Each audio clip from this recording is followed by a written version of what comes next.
Hello दोस्तों, in this report and analysis में आपका हार्दिक स्वागत है। डिफेंस सूट का आज का शुमारा लेकर मैं आरिज़ू पटेल हाजिर हूँ। दोस्तों, पहले अपडेट में बात करते हैं घातक UCAV भारत का स्टेल्थ ड्रोन अब एयर कॉम्बैट के लिए रेडी। जी हाँ दोस्तों, इंडिया का एम्बिशियस घातक UCAV यानी unmanned combat aerial vehicle programme तेजी से आगे बढ़ रहा है। DRDO और एरोनॉटिकल डेवलपमेंट एस्टेब्लिशमेंट यानी ADE मिलकर एक 13 टन का remotely piloted stealth strike drone develop कर रहे हैं, जिसका डिजाइन फ्यूचर एयर कॉम्बैट को ध्यान में रखकर बनाया गया है। इस UCAV को इंडिजीनियस ड्राई कावेरी इंजन से पावर किया जाएगा, जो इसे हाई एंड्योरेंस और डीप पेनिट्रेशन स्ट्राइक मिशंस के लिए कैपेबल बनाता है। लेकिन घातक सिर्फ स्ट्राइक ड्रोन नहीं होगा, नए वेरिएंट में इसे एक एयर सुपीरियॉरिटी अनमैन्ड फाइटर बनाया जा रहा है। ये वेरिएंट अपने इंटरनल वेपन्स बे यानी IWB में एयर टू एयर मिसाइल्स ले जाएगा, जिससे ये कॉम्बैट एयर पेट्रोल यानी CAP मिशंस परफॉर्म कर सकेगा। मतलब इंडियन एयर स्पेस की रक्षा और एनिमी स्ट्राइक मिशंस को इंटरसेप्ट करना।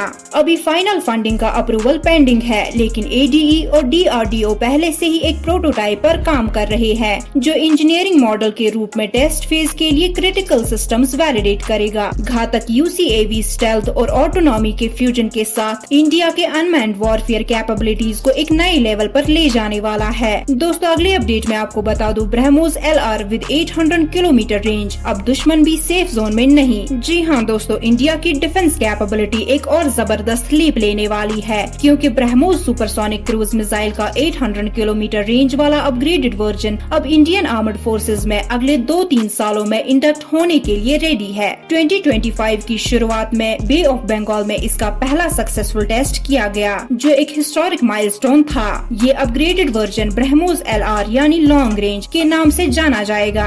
इसकी खास बात सिर्फ स्पीड नहीं, बल्कि डीप स्ट्राइक कैपेबिलिटी भी है। 800 किलोमीटर तक प्रेसिजन स्ट्राइक कर सकता है। दुश्मन की टेरिटरी के अंदर घुसकर स्ट्रेटेजिक टारगेट्स को डिस्ट्रॉय करने के लिए परफेक्ट है। ये मिसाइल इंडिया का डिटरेंस पोस्चर और स्ट्रॉन्ग बनाएगा, स्पेशली चाइना और पाकिस्तान के कॉन्टेक्स्ट में। जैसे जैसे और ट्रायल्स होते हैं और रिफाइनमेंट्स कंप्लीट होते हैं, वैसे वैसे इसका इंडक्शन इंडिया के रीजनल मिलिट्री डायनामिक्स को बदलने वाला है। एक्सपर्ट्स मानते हैं कि इस मिसाइल से इंडिया को स्ट्रेटेजिक एज मिलेगा, सी, लैंड और पॉसिबली एयर लॉन्च कॉन्फ़िगरेशंस में भी। ब्रह्मोस का ये वर्जन DRDO और रशिया के ब्रह्मोस एरोस्पेस का एक और इंजीनियरिंग मार्वल है, फास्ट, प्रिसाइज और डेडली। दोस्तों, आज के आखिरी अपडेट में आपको बता दूं, GE की नजर AMCA इंजन डील पर। इंडिया का स्टेल्थ फाइटर बन गया ग्लोबल स्पॉटलाइट का स्टार। जी हाँ दोस्तों, भारत के इंडिजीनियस डिफेंस एम्बिशंस को एक बड़ा बूस्ट मिला है, क्योंकि US बेस्ड जनरल इलेक्ट्रिक यानी GE ने इंडियन एयरफोर्स के 5th जन स्टेल्थ फाइटर AMCA के लिए इंजन सप्लाई करने में अपनी स्ट्रॉन्ग इंटरेस्ट दिखाई है।